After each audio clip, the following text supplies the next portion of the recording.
ফখরুল ইসলাম আলমগীরকে আপনার সময় 25 মিনিট। ধন্যবাদ মাননীয় স্পিকার। আজকে আমার একটা বিরল সুযোগ এসেছে এই দেশের একজন মহান মুক্তিযোদ্ধা, যিনি নিজের জীবনকে বাজি রেখে সারা দেশে যখন পাক হানাদার বাহিনী গণহত্যা চালাচ্ছিল, সেই সময় স্বাধীনতার ঘোষক শহীদ প্রেসিডেন্ট জিয়াউর রহমানের স্বাধীনতার ঘোষণা শুনে যিনি যুদ্ধে ঝাঁপিয়ে পড়েছিলেন, যিনি সেই সময় সেই বাংলাদেশি সেনাদেরকে সঙ্গে নিয়ে সমস্ত বাধা বিপত্তি উপেক্ষা করে তিনি যুদ্ধে নেমে গিয়েছিলেন। মাননীয় স্পিকার, আমি আপনাকে অভিনন্দন জানানোর সুযোগ পাইনি স্পিকার হওয়ার পরে। আমরা অত্যন্ত গর্ববোধ করি আজকে এই হাউসে, এই পার্লামেন্টে, যে আমাদের স্পিকার আসনে আজকে এমন একজন বসেছেন যিনি আমাদের অস্তিত্বের সঙ্গে, আমাদের সত্তার সঙ্গে, আমাদের চিন্তার সঙ্গে জড়িত হয়ে আছেন। তিনি হচ্ছেন আমাদের বীর মুক্তিযোদ্ধা মেজর হাফিজ। আমি আপনাকে অভিনন্দন জানাতে চাই এই জন্য আরো, যে আপনি হচ্ছেন সেই ব্যক্তি যিনি শুধু যুদ্ধই করেননি, যুদ্ধ করে দেশ স্বাধীন করেছেন, এরপরে বাংলাদেশের রাজনীতিতে যুক্ত হয়ে সাতবার জয়ী হয়ে এই পার্লামেন্টে এসেছেন। আমি আপনাকে অভিনন্দন জানাতে চাই। আমি আপনাকে অভিনন্দন জানাতে এই জন্যে যে এই দেশে যারা রাজনীতি নয় বা অন্য কিছুর সঙ্গে নয়, খেলাধুলার সঙ্গে জড়িত, তাদের মধ্যে আপনি একজন আইকন হয়ে আছেন। কারণ আপনি হচ্ছেন সেই ব্যক্তি যিনি পাকিস্তান আমলে ফুটবলের নেতৃত্ব দিয়েছিলেন বাংলাদেশ সেনাবাহিনী, তৎকালীন পাকিস্তানের সেনাবাহিনীর, যিনি পরবর্তীকালে বাংলাদেশ ফুটবল বাহিনীর আপনি নেতৃত্ব দিয়েছিলেন। আপনি হচ্ছেন সেই নেতা, আপনি হচ্ছেন সেই স্পিকার যিনি আজকে এই মহান পার্লামেন্টে যখন একটা গণ অভ্যুত্থানের পরে, যখন একটা সর্বনাশের পরে এই পার্লামেন্ট যখন একটা নতুন স্বপ্ন নিয়ে এসে উপস্থিত হয়েছে, এই পার্লামেন্টে যখন আমরা যারা বয়োবৃদ্ধ, যারা আমরা নতুনকে বরণ করে যে তৈরি হয়ে এসেছি, যখন আমাদের নাহিদ সাহেবের মতো মানুষেরা, আসলাতের মতো মানুষেরা আজকে এসেছেন, যাদেরকে দেখে আমরা নতুন স্বপ্ন দেখছি, তাদেরকে আপনি নতুন পথ দেখাবেন, সেই পার্লামেন্টের স্পিকারের দায়িত্ব আপনি নিয়েছেন। আপনাকে সেই জন্য আমি অভিনন্দন জানাচ্ছি।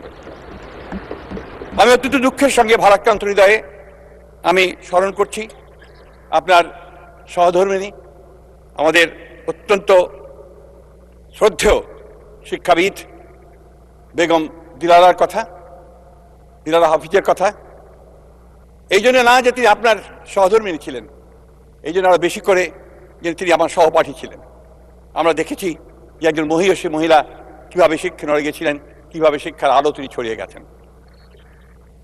মাননীয় স্পিকার, আমি যখন আপনার সামনে বক্তব্য দেওয়ার জন্য দাঁড়িয়েছি, আমি খুব চিন্তিত এই জন্য যে আমাদের সালাউদ্দিন সাহেব, আমাদের কালিগ, আমাদের স্বরাষ্ট্রমন্ত্রী মহোদয়, তিনি যে বক্তব্য রেখেছেন, সেই বক্তব্যের পরে বক্তব্য রাখা যে কোনো পার্লামেন্টারিয়ানের পক্ষেই খুব কঠিন ব্যাপার। তারপরেও আমি আশা করি যে আমি যেটা বলতে চাই সেটা আপনাদের সামনে আমি তুলে ধরার চেষ্টা করব।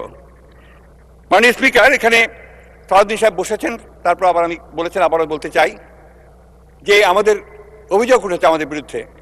বিশেষ করে আমাদের সম্মানিত বিরোধী দলের এক সদস্য বলেছেন যে আমি সংবিধানকে ধরে রাখার জন্য চেষ্টা করেছি এবং সংবিধান যেন ঠিক থাকে সেই ব্যাপারে আমি বডি ল্যাঙ্গুয়েজ দিয়ে আপনারা সেটা প্রমাণ করার চেষ্টা করেছি। হ্যাঁ, করেছি মাননীয় স্পিকার। কারণ এই সংবিধান আমাদের অস্তিত্বের সঙ্গে জড়িত, এই সংবিধান আমাদের আবেগের সঙ্গে জড়িত, এই সংবিধান 1971 সালে লক্ষ লক্ষ শহীদের রক্তে সঙ্গে জড়িত। মাননীয় স্পিকার, মাননীয় স্পিকার, এই সংবিধানের অনেকগুলো আর্টিকেল আছে, অনেকগুলো অধ্যায় আছে যেগুলো বারবার পরিবর্তন হয়েছে এবং এই সংবিধানকে কেটে ছেটে বলা যেতে পারে একটা ছেঁড়া পাতায় পরিণত করা হয়েছে। তারপরেও মাননীয় স্পিকার, এই সংবিধান আমাদের সংবিধান, এই সংবিধানের জন্য আমরা যুদ্ধ করেছি, লড়াই করেছি, একটা স্বাধীন বাংলাদেশের সংবিধান এটা।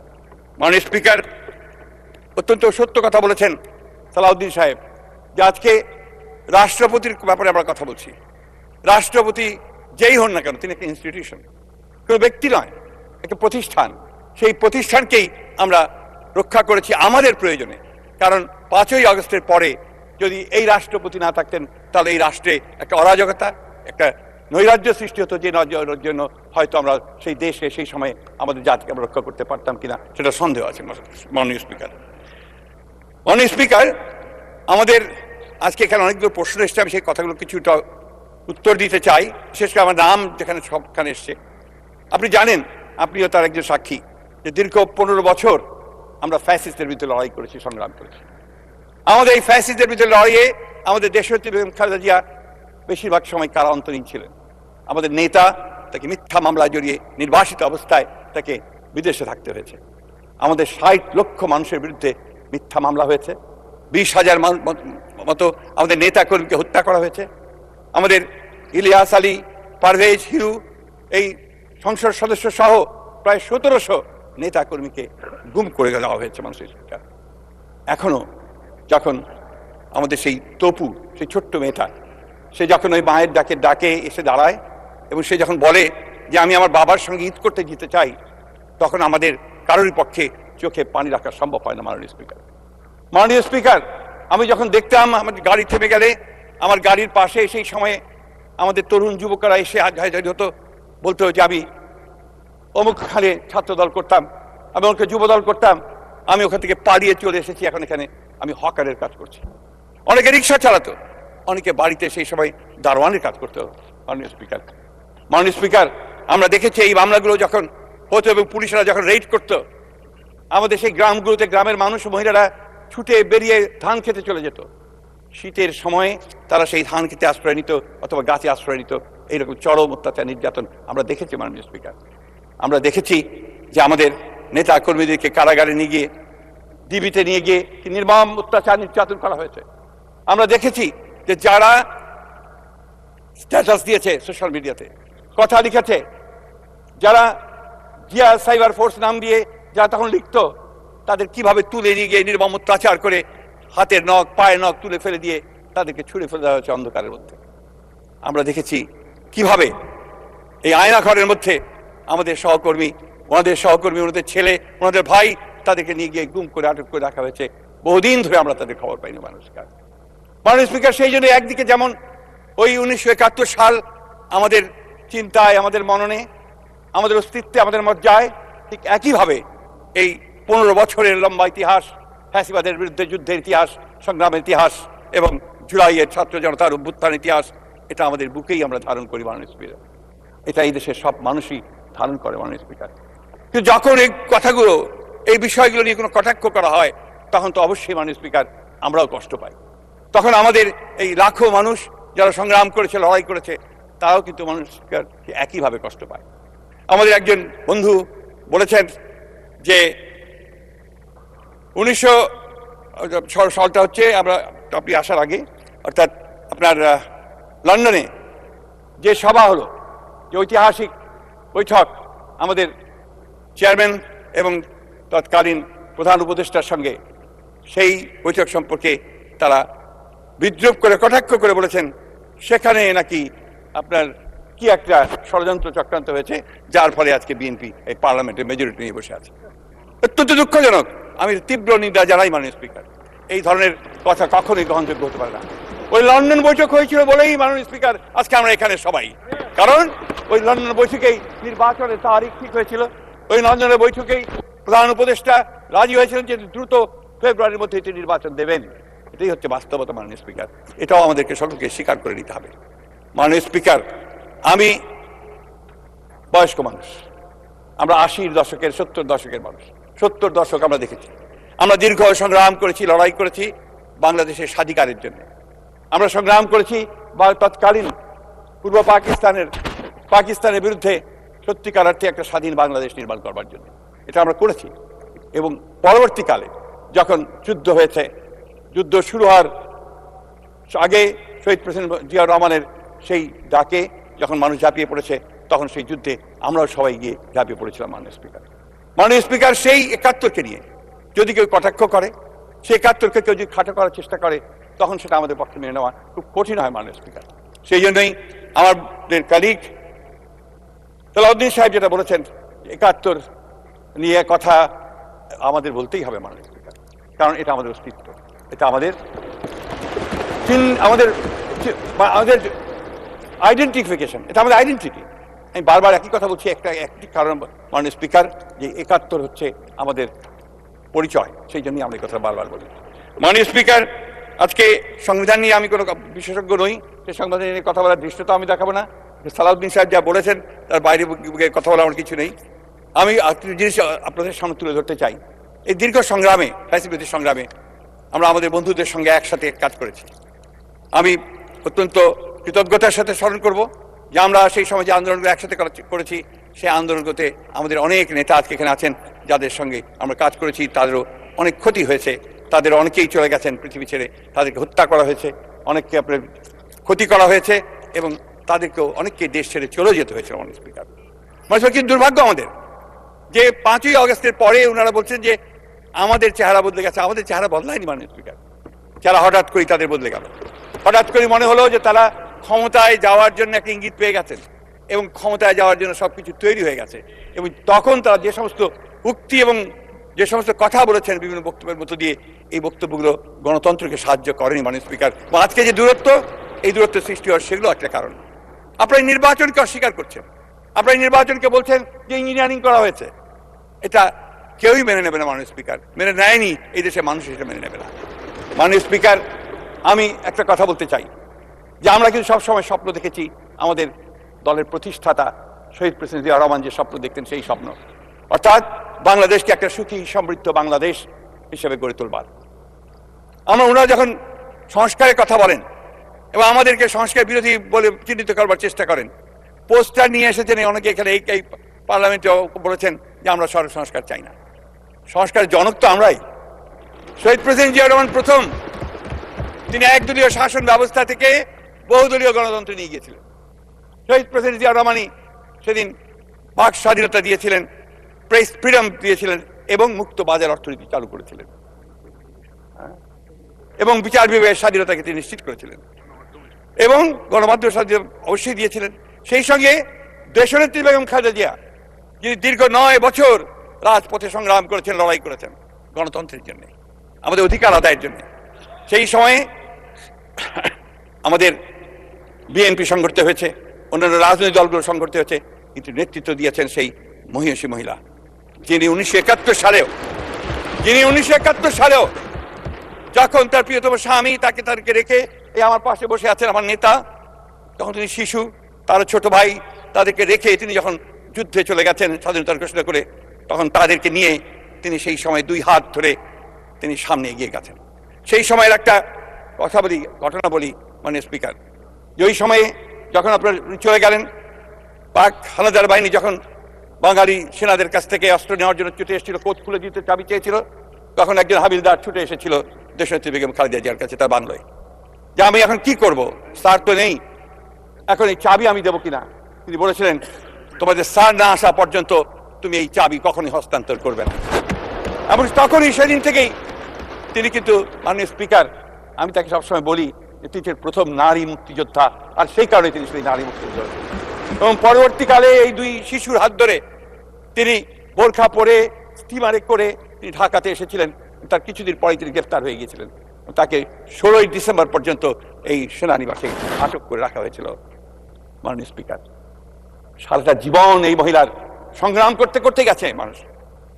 মাননীয় স্পিকার, যে 3.5 বছর 4 বছর শহীদ প্রেসিডেন্ট জিয়া রহমান রাষ্ট্রপতি ছিলেন, সেই কয়েকটা বছর হয়তো একটু শান্তিতে ছিলেন, তারপর তাকে নির্মমভাবে হত্যা করার পর আবার সেই দেশনেত্রী বেগম খালেদা জিয়াকেই সেই পতাকা তুলে ধরতে হয়েছে। পতাকাটা কিসের?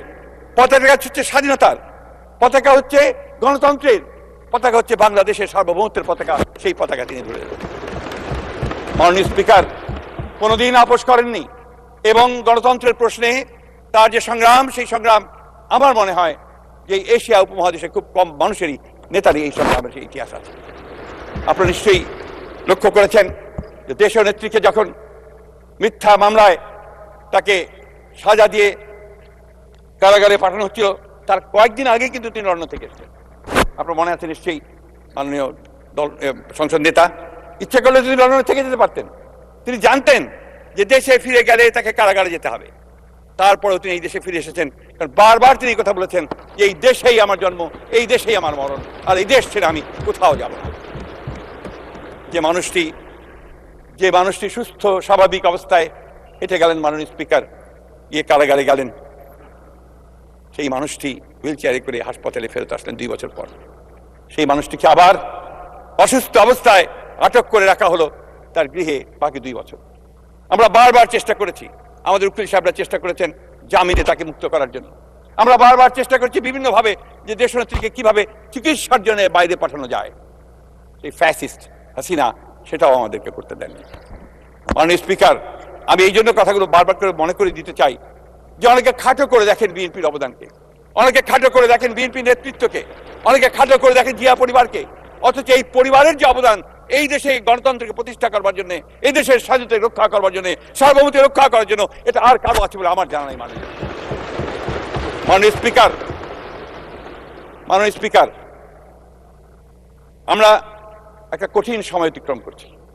আমরা অনেক ত্যাগ তিতিক্ষার বিনিময়ে, অনেক রক্তপাতের মধ্য দিয়ে আমাদের ছোট ভাই, আমাদের ছেলে আবু সাইদ, ওয়াসিম এবং আরো শত শত ছাত্রের রক্তের বিনিময়ে, আমাদের শ্রমিক কৃষক মজুরদের রক্তের বিনিময়ে, আমাদের ভোলার শাওন, নারায়ণগঞ্জের সমিত, মুন্সিগঞ্জের শাওন, আমাদের এই সমস্ত নেতাকর্মী, সমস্ত নেতাকর্মীদের রক্তের উপরে আমরা আজকে আন্দোলনের পরে, এই নির্বাচনের পরে এই সংসদে দাঁড়িয়ে আছি। মাননীয় স্পিকার, সমগ্র দেশের মানুষ আমাদের দিকে তাকিয়ে আছে, সমগ্র দেশের মানুষ এই নেতার দিকে তাকিয়ে আছে, যিনি বাংলাদেশে এসে প্রথম যে কথাটা সকলের সামনে বলেছিলেন, আই হ্যাভ এ প্ল্যান, আমার একটা পরিকল্পনা আছে। সেই পরিকল্পনা হচ্ছে দেশকে গড়ে তোলবার পরিকল্পনা, সেই পরিকল্পনা হচ্ছে দারিদ্র থেকে মুক্ত হওয়ার পরিকল্পনা, সেই পরিকল্পনা হচ্ছে শিক্ষার পরিকল্পনা, সেই পরিকল্পনা হচ্ছে সকলকে স্বাস্থ্য সেবা দেওয়ার পরিকল্পনা। আজকে সেই কাজগুলো তিনি শুরু করেছেন। মাননীয় স্পিকার, এগুলো নিয়েও অনেকে কটাক্ষ করে, প্রশ্ন তোলে যে এত টাকা পাবে কোথায়। আপনারা তো দেখছেন কাজ শুরু হয়ে গেছে, এবং উনি বর্ণনাও করেছেন কিভাবে টাকা আসবে, কোত্থেকে যাবে। আজকে ফ্যামিলি কার্ড দেওয়া শুরু হয়েছে, অর্থাৎ নারীকে ক্ষমতায়িত করবার কাজ শুরু হয়েছে। আজকে কৃষকদেরকে কৃষি কার্ড দেওয়া হচ্ছে, তার যে সমস্যাগুলো সেই সমাধান করার চেষ্টা করা হচ্ছে, এবং প্রতিদিন 24 ঘন্টার মধ্যে 18 ঘন্টা তিনি কাজ করছেন এই জাতিকে কি করে সামনের দিকে এগিয়ে নিয়ে যাবেন। মাননীয় স্পিকার, এটা তার রক্তের মধ্যে আছে, এটা তার জিনের মধ্যে আছে। কারণ শহীদ প্রেসিডেন্ট জিয়াউর রহমান তিনি যখন শাহাদাত বরণ করেন 1981 সালে, তখন তারপরে আমাদের বন্ধু, আমাদের ছোট ভাইয়ের মতোই তার বইতে তিনি লিখেছেন যে উইলিয়াম বি মাইলাম, তৎকালীন মার্কিন অ্যাম্বাসেডর, রাষ্ট্রদূত, তিনি লিখেছেন শহীদ প্রেসিডেন্ট জিয়াউর রহমান যদি 1981 সালে শহীদ না হয়ে 1975 সালে শহীদ হতেন বা মারা যেতেন, তাহলে বাংলাদেশ একটা ব্যর্থ রাষ্ট্রে পরিণত হতো, হয়তো বা এটা লাইবেরিয়া বা আফগানিস্তানের মতো রাষ্ট্রে পরিণত হতো। দেশনেত্রী বেগম খালেদা জিয়া তিনি যখন হাল ধরেছিলেন এই দেশের, আপনাদের নিশ্চয়ই সকলের মনে থাকার কথা যে তার প্রতিটি টার্মে তিনি অর্থনীতিকে এগিয়ে নিয়ে গেছেন।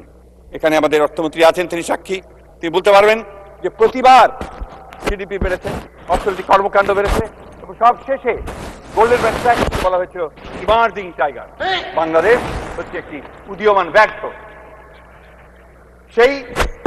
সেই পিতা শহীদ প্রেসিডেন্ট জিয়াউর রহমান, যিনি মাত্র 3.5 বছরে তলাবিহীন ঝুড়ি থেকে বাংলাদেশকে একটা পটেনশিয়াল একটা রাষ্ট্র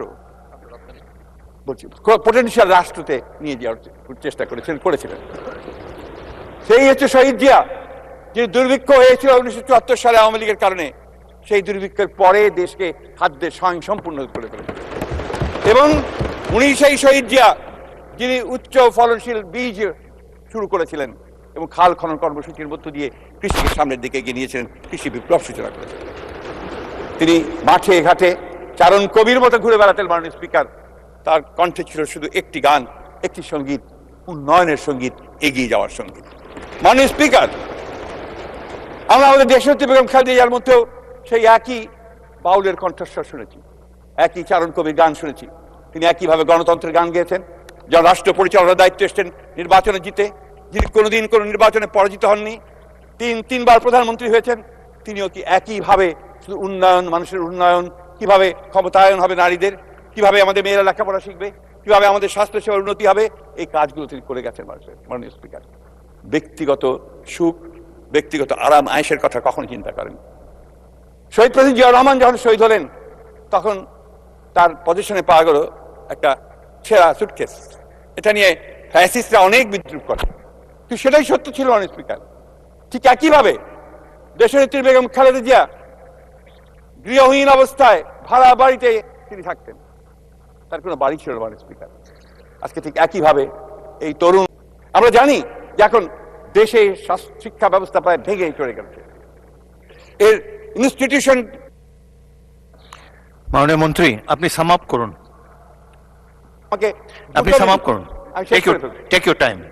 আমি জানি যে আমাদের এই ভঙ্গুর অর্থনীতি, এই ভেঙে যাওয়া রাষ্ট্র কাঠামো, এই সবগুলোকে মেরামত করে সংস্কারের মধ্যে নিয়ে এসে আবার নতুন করে যাত্রা শুরু করা খুব কঠিন কাজ। আমার বিশ্বাস, আমাদের বিশ্বাস, বাংলাদেশের সকল মানুষের বিশ্বাস, এই নেতা তারেক রহমানের পক্ষে সেটা সম্ভব হবে।